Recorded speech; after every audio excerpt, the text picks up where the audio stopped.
Hello बच्चों, welcome back. आज हम लोग सेंटर ऑफ मास का बहुत ही इंपॉर्टेंट क्वेश्चंस करने वाले हैं। फॉर्मूला वही बेसिक फॉर्मूला रहेगा, m1x1 plus m2x3 plus m3x3 by m1 plus m2 plus m3। इसी फॉर्मूला का इस्तेमाल करके आज हम लोग कुछ फिगर का मोमेंट सेंटर ऑफ मास निकालने वाले हैं। कैसे, जैसे कि एल शेप लैमिना है, आप कैसे निकालोगे इसका सेंटर ऑफ मास, या फिर निकालोगे आप टी शेप दिया हुआ है ना, डिस्क थिन शीट है, तो कैसे आप उसका निकालोगे सेंटर ऑफ मास। तो इसके बारे में हम लोग बात करते हैं। तो स्टार्ट करते हैं। पहले हम एल शेप लैमिना का सेंटर ऑफ मास कैसे निकालोगे। काफी थिन शीट है, ठीक है।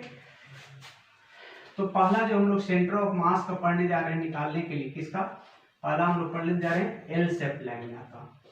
एल शेप्ड लैमिना है, एल शेप्ड लैमिना। ऑब्वियसली ये 2D होगा, बात तो सही है, 2D होगा, थिन शीट है एकदम, है ना, शीट है, थिन शीट। तो कुछ ऐसा फिगर आपको दे रखा है क्वेश्चन में, ये एल शेप लैमिना है, ठीक है। इसका आपको सेंटर ऑफ मास बताना है कहां पर होगा, और ये इस तरह से, ठीक है। ये एल शेप है, आपको दे रखा है यहाँ पर ये ओरिजिन है, इसको आप 0 0 माने, यहीं से निकालना है। ये है आपका 2 के डिस्टेंस पर, है ना। यहाँ पर कोऑर्डिनेट दे रखा है 2, 0, यहाँ पर दे रखा है 1, यहाँ से कितना गया, 2 गया, है ना। तो x का वैल्यू 2 और y का वैल्यू 1 है। तो इधर से और इधर से ये 1 है, तो यहाँ पर कोऑर्डिनेट कितना होगा जरा सोचो, 2 है, आधा 1, तो यहाँ पर 1 होगा, और यहाँ पर 2 दिया है, तो 0, 2 होगा यहाँ पर, ठीक है। और आपको यहाँ पर कितना होगा देख लो, x में 1 मिल रहा है, y में भी यहाँ 1 मिल रहा है, तो इसका कोऑर्डिनेट कितना मिलेगा, 1 1 मिलेगा। इसका कोऑर्डिनेट कितना मिलेगा भाई, x में कितना मिल रहा है, 1 मिल रहा है, तो 1 होगा। y में कितना देखो, ये वाला दिया, सो 2 हुआ। तो यही आपका सवाल है, इसका सेंटर ऑफ मास आपको बताना है, ठीक है। अच्छा, इसका दे दिया है मास, एल शेप लैमिना जो है इसका मास दिया हुआ है आपको 3 kg है। कितना मास दे दिया है, 3 kg। तो और आसान कर दिया, है ना। 3 kg मास इस पूरे एल शेप का दिया हुआ है, कितना, 3 kg, ठीक है। जरा इसके एरिया के बारे में बात करो भाई, ये थिन शीट है ना, तो सिग्मा नाम का चीज है ना। एरिया जरा देखना इसमें, क्या ये मास इक्वली डिस्ट्रीब्यूटेड है या फिर नहीं। तो भाई एरिया इसका देखो, तो ये 1 और ये भी 1, तो 1 × 1 एरिया 1 मिला। इसका एरिया आप फाइंड आउट करोगे तो ये वाला कितना मिला, आप सपोज करो ये लेंथ हम ले रहे हैं, तो 2 - 1 1 मिला, और ब्रेथ भी 1 मिला, मतलब कि ये भी 1 × 1 1 ही एरिया है। इसका देखो एरिया कितना मिल रहा है, यहाँ से 1 मिल रहा है, ठीक है, यहाँ से 1 मिल रहा है, और इधर भी 1 मिल रहा है, मतलब ये भी 1 है। मतलब इतना तो कंफर्म हो गया कि तीनों आइडेंटिकल स्क्वायर्स हैं, तीनों आइडेंटिकल स्क्वायर्स हैं। इसका मतलब ये हुआ कि 3 kg मास है, तो 1 kg इसका हो गया, 1 kg इसका हो गया, 1 kg इसका हो गया। आपको बताना है कि इसका सेंटर ऑफ मास कहाँ होगा। Find centre of mass, position of centre of मास कहाँ पर होगा, ठीक है। तो पहले 3 पार्ट जो तीनों इक्वल एरिया वाले, मास कितना कितना हो जाएगा, 1 kg 1 kg 1 kg हो जाएगा, बिल्कुल, क्योंकि एरिया सबका सेम है। एरिया अगर डिफरेंट रहा तो मास का अलग डिस्ट्रीब्यूशन होगा। अगले क्वेश्चन हम लोग करेंगे, एरिया अलग होगा तो मास का डिस्ट्रीब्यूशन भी आप अलग, तो सबका मास अलग अलग निकालना पड़ेगा आपको। बट यहाँ पर क्या दे रखा है कि यहाँ पर एरिया आपका सेम आ रहा है, एरिया सेम आ रहा है, मतलब कि मास इक्वल, ये जो मास है इक्वली डिस्ट्रीब्यूटेड है, 1 kg 1 kg 1 kg, ठीक है। तो ऐसा करते हैं, सारे का मास 1 kg 1 kg तो हो गया हमको। अच्छा, इसका बताना सेंटर ऑफ मास कहाँ पर होगा, यहाँ पर, लेट इट बी C1। इसका सेंटर ऑफ मास कहाँ पर, इस स्क्वायर का सेंटर ऑफ मास कहाँ मिलेगा, यहाँ बीच में मिलेगा, लेट इट बी C2। इसका सेंटर ऑफ मास कहाँ मिलेगा जरा सोचना, इसका सेंटर ऑफ मास कहीं यहाँ मिलेगा, लेट इट बी C3, ठीक है। आपको फॉर्मूला है पता, XCM निकालने के लिए फॉर्मूला क्या यूज करते हो, m1x1 plus m2x2 plus m3x3, जितना है मास है सबका सम निकाल लेना है ना, m1 plus m2 plus m3। एक और है तो एक और बात पास में आएगा। YCM के लिए क्या करते हो, YCM तो m1y1 plus m2y2 plus m3y3 by m1 plus m2 plus m3। ये फॉर्मूला इस्तेमाल करना है। 3 चीज है तो 3 वो हम लोग लेंगे। मास आपको कंफर्म है 1 kg 1 kg 1, बस ये कोऑर्डिनेट्स नहीं पता है सारे का, C1 C2 C3 का अगर हमको कोऑर्डिनेट मिल जाए तो हम ये फॉर्मूला लगा करके हम निकाल सकते हैं, ठीक है।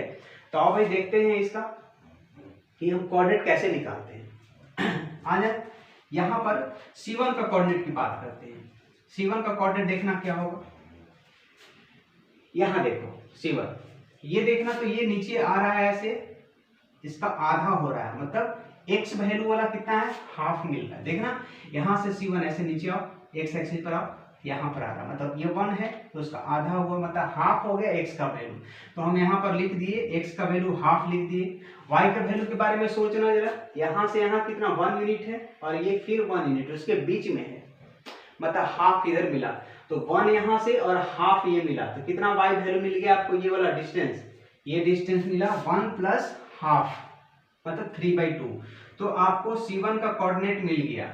C2 का कोऑर्डिनेट की बात करो जरा, C2 का कोऑर्डिनेट ये देखो भाई, यहाँ से नीचे आओगे तो ये वाला डिस्टेंस आपका होगा कितना, 1 का आधा, मतलब हाफ है, मतलब x का कोऑर्डिनेट यहाँ भी आपको हाफ मिल रहा है।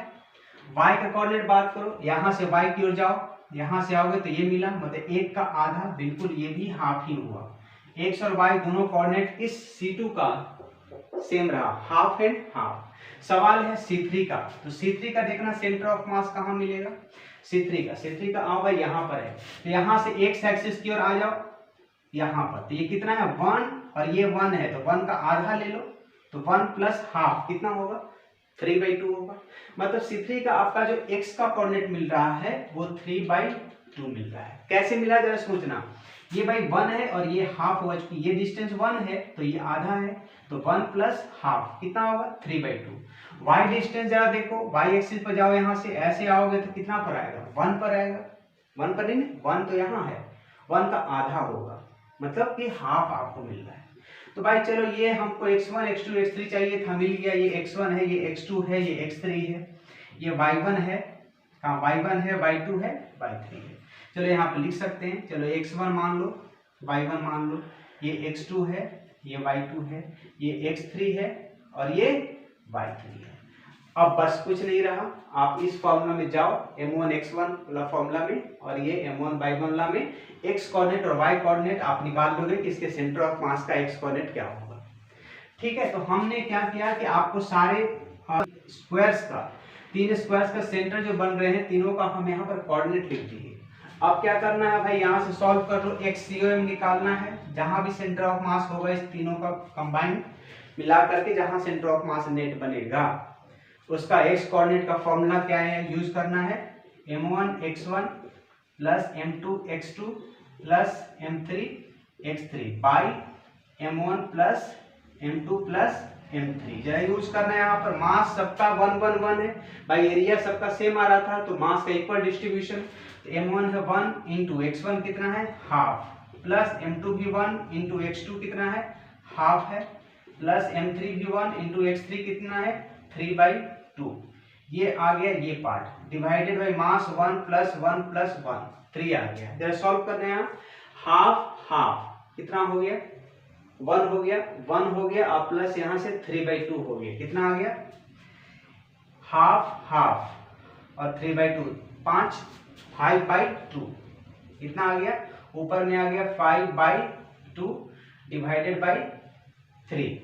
ठीक है, तो यहाँ से कितना हो गया 5/6 सेंटीमीटर में अगर दे रखा है तो सेंटीमीटर में 5/6 cm पर मिला डिस्टेंस। यहाँ से x एक्सिस में 5/6 के डिस्टेंस पर आपका सेंटर ऑफ मास होगा। उसी तरह से आप y कोऑर्डिनेट निकाल सकते हो, कहाँ निकाले, यहाँ निकाले, YCM निकाल सकते हो।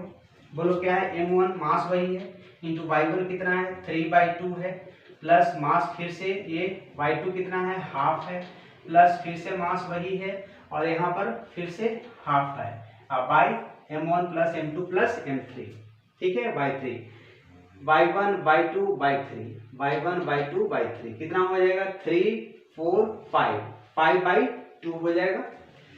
मतलब कि यहाँ भी आपको 5/6 मिल रहा है, मतलब कि इसका जो सेंटर ऑफ मास होगा, सेंटर ऑफ मास का जो कोऑर्डिनेट मिला आपको 5/6 5/6, यही आपका सेंटर ऑफ मास होगा इसका एल शेप लैमिना का। भाई यहाँ मास का डिस्ट्रीब्यूशन समझना है, आप एरिया के हिसाब से देख लो कि तीनों का एरिया इक्वल है, इसका मतलब मास इक्वली डिस्ट्रीब्यूटेड है। एक क्वेश्चन अभी हम करवाएंगे जिसमें कि आपको एरिया अलग अलग मिलेगा, सो वहां पर मास आप इक्वली डिस्ट्रीब्यूट नहीं कर सकते हो। इसमें आपका एरिया सबका सेम मिला तो आप मास इक्वल डिस्ट्रीब्यूशन कर दिए, बट अगले में ऐसा कुछ नहीं होगा। टी शेप लैमिना हम लोग करने जा रहे हैं। आओ भाई देखो सेकंड क्वेश्चन हम लोग करने जा रहे हैं। तो क्वेश्चन कुछ ऐसा है, एक टी शेप लैमिना है, इसका सेंटर ऑफ मास आपको बताना है कहां पर होगा।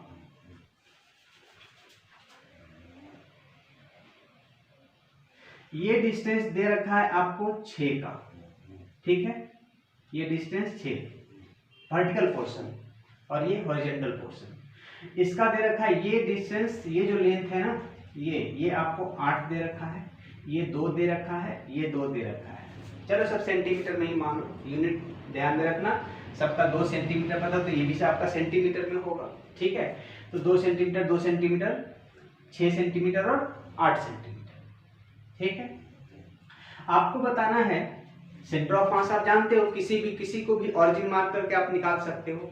तो यहाँ पर आपको फाइंड करना है location of centre of mass, location of centre of mass from O. अब यहाँ पर ओ एक पोजीशन दे रखा है जहां से आपको सेंटर ऑफ मास का पोजीशन बताना है। ओ कहां पर दिया है, यहां पर ओ लिखा है, ओ। अब इसको ऑरिजिन मानते हुए, इस पॉइंट को ऑरिजिन मानते हुए आपको सेंटर ऑफ मास बताना है, ठीक है। अच्छा भाई ये भी ये टी शेप लैमिना है, ठीक है, ये एल शेप लैमिना था, दोनों 3 शीट है। एरिया यहाँ पर क्या था, एरिया सबका सेम आया था, तो मास हम इक्वली डिस्ट्रीब्यूट, यहाँ तो मास भी नहीं दिए हैं, यहाँ पर मास भी नहीं दिया है, ठीक है, आपको मास खुद निकालना पड़ेगा। यहाँ तो मास दे दिया था 3 kg, एरिया दिखा सेम, सबको बांट दिए इक्वल। यहाँ पर जरा सोचना मास यहाँ दिया नहीं है, 2 पोर्शन है, एक है हॉरिजॉन्टल पोर्शन, देखो एक है हॉरिजॉन्टल पोर्शन, ये है हॉरिजॉन्टल पोर्शन है, और एक आपके पास ये वर्टिकल पोर्शन है। कैसा है, वर्टिकल पोर्शन। आप दोनों का पहले सेंटर ऑफ मास देखो कहां पर होगा। हम हॉरिजॉन्टल पोर्शन की बात करें तो सेंटर ऑफ मास कहां पर होगा भाई, यहां से आपको सेंटर ऑफ मास देखना है। तो यहां से इस हॉरिजॉन्टल पोर्शन का अगर बात करें तो हॉरिजॉन्टल पोर्शन का यहां पर देखो वाई वैल्यू कितना मिलेगा भाई, वाई एक्सिस पर ही तो इसका सेंटर ऑफ मास मिलेगा। देखो ये डिस्टेंस 2 है, तो यहां से कितना दूर होगा, 1 के डिस्टेंस पर, मतलब इसका y वैल्यू 1 के डिस्टेंस पर होगा, 0,1 लिख सकते हैं, ठीक है। y वैल्यू की बात करिए, x में तो होगा नहीं ना भाई, इसका centre of mass y coordinate में ही होना है, ठीक है।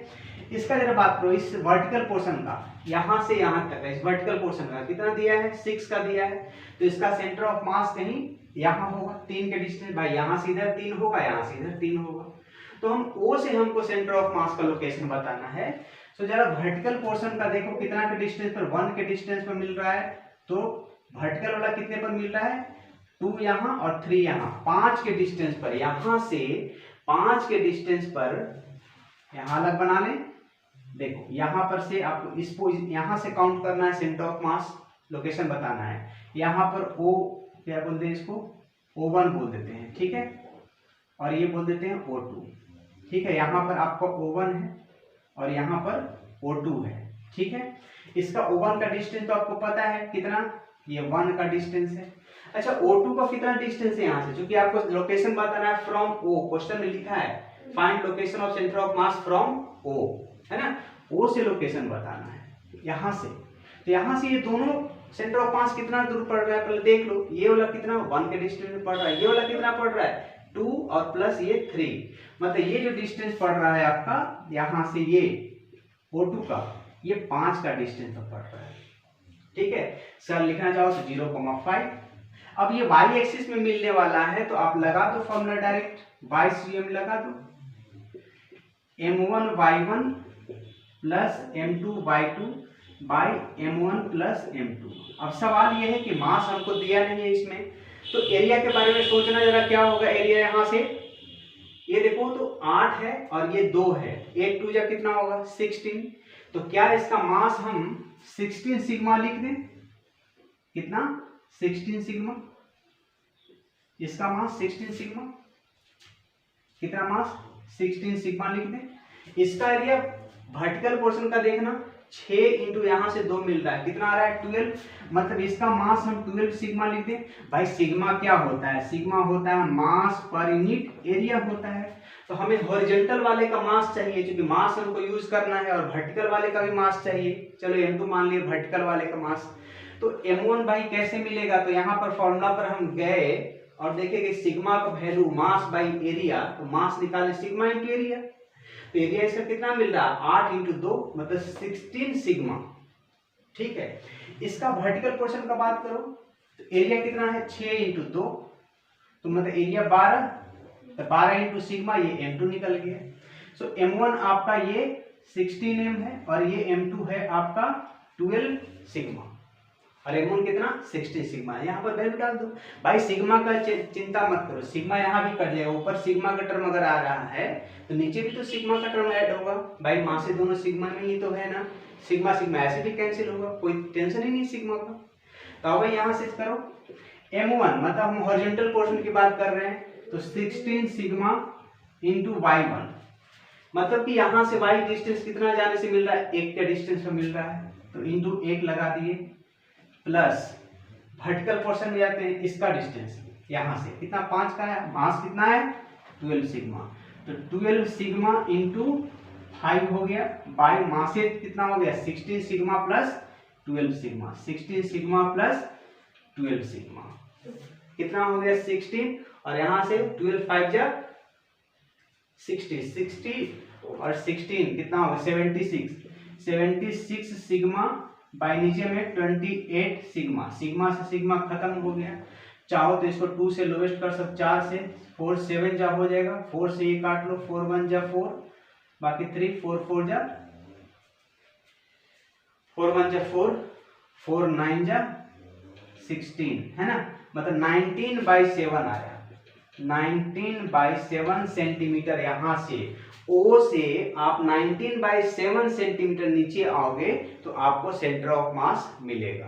ठीक है, O से 19/7 सेंटीमीटर के डिस्टेंस पर आपको सेंटर ऑफ मास मिलेगा। अगर डेसिमल में करें तो 7 2 जा 14, बाकी बचा कितना 5, 7 7 जा 49.1, ऐसा cm में मान लो। मतलब यहाँ से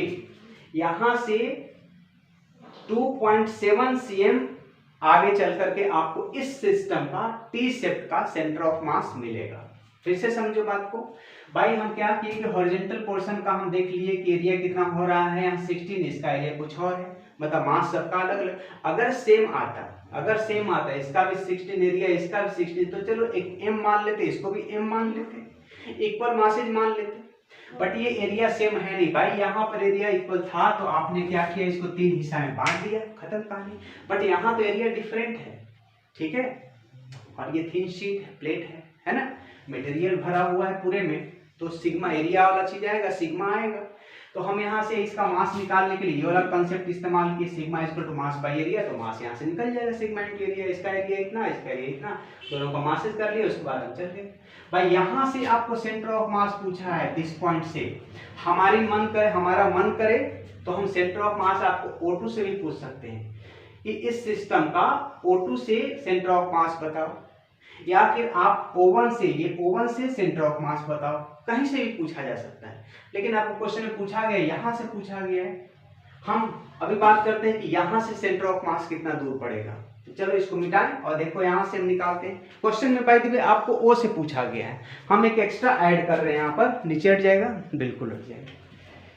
तो हम यहाँ से हटा रहे हैं इसको, 2.71 आया है, हम यहाँ साइड में लिख रहे हैं 2.71 पर सेंटर ऑफ मास मिलेगा। ठीक है, आओ भाई सेंटर ऑफ मास निकालो फ्रॉम O2 से कितना आगे बढ़ करके इस सिस्टम का टी शेप का आपको सेंटर ऑफ मास मिलेगा। O2 से भाई का आपको O2 का पता है, O2 को ओरिजिन मानना पड़ेगा, जहां से पूछा जा रहा है वहां ओरिजिन मानना पड़ेगा। ठीक है, यहाँ पर कितना O2 से, तो यहाँ पर ओरिजिन मानना पड़ेगा आपको 0 0। ठीक है, ये कंसेप्ट पता है ना, यहाँ पर M1 है, यहाँ पर M2 है, यहाँ से कितना आगे बढ़ करके और सेपरेशन मान लो L है, शॉर्ट ट्रिक बता रहे हैं भाई। ये m1 m2 separated by distance l है, यहां से कितना आगे बढ़ के सेंटर ऑफ मास मिलेगा, तो उसके लिए शॉर्ट ट्रिक आप क्या इस्तेमाल करते हो, m2 बाय अगला mass divided by m1 plus m2 into l लगा देना। आपको यहां से कितना आगे जाके सेंटर ऑफ मास पूछे तो m1 by m1 plus m2 कर देना। यहां से कितना आगे m2 by m1 plus m2 into l, यहां से कितना इधर, तो ये वाला मास ऊपर आ जाएगा और नीचे यहां सेम रहेगा। मतलब यहां से फिर से यहां से कितना आगे तो m2 बाई लेना है, और m2 से कितना इधर तो m1 बाई लेना है। यही ट्रिक आप इस्तेमाल यहां पर कर दो। अगर आपको centre of mass from O2 यहां से कितना आगे सेंटर ऑफ मास मिले तो आपको इसको तो ऑरिजिन मान लेना है। इसका कोऑर्डिनेट आप देख ही चुके हो, यहां से कितना हो जाएगा, यहीं से डिस्टेंस काउंट करना होगा। डिस्टेंस आपको हम पूछे कि यहां से कितना ऊपर सेंटर ऑफ मास होगा इस सिस्टम का, तो अब भाई यहां से डिस्टेंस काउंट करो। ये डिस्टेंस कितना हो जाएगा, 3 का हो जाएगा, और ये डिस्टेंस कितना मिला, 1 का मिला। मतलब इसका कोऑर्डिनेट आपको 0 और 4 होगा। ये कोऑर्डिनेट आप नहीं लोगे भाई, आपका यहां पर से पूछा गया था तो आप ये जो डिस्टेंस काउंट किए हो यहां से काउंट किए हो, बट मैं पूछ रहा हूं यहां से कितना ऊपर सेंटर ऑफ मास होगा इस सिस्टम का, मतलब आप इसको तो ऑरिजिन मान चुके हैं। तो अगला जो सेंटर है हॉरिजॉन्टल पोर्शन का, यहां से कितना ऊपर है, समझे। तो यहां से हुआ 3 और यहां से मिला 1, तो आप 0 और 4 तब लगा दो भाई। यहां से ये ट्रिक डायरेक्ट लगा दो। सेपरेशन कितना का हो जाए देख लेना, 4 का सेपरेशन हुआ, 3 और 1 4। ये सेपरेशन कितना का बना, 4 का बना सेपरेशन। मास कितना है यहाँ पर मास कितना है, मास आप देख चुके हो, मास कितना है 16 सिग्मा है। मास कितना है यहाँ पर 16 सिग्मा है। यहाँ पर मास कितना कितना 12 सिग्मा है। बस खत्म भाई।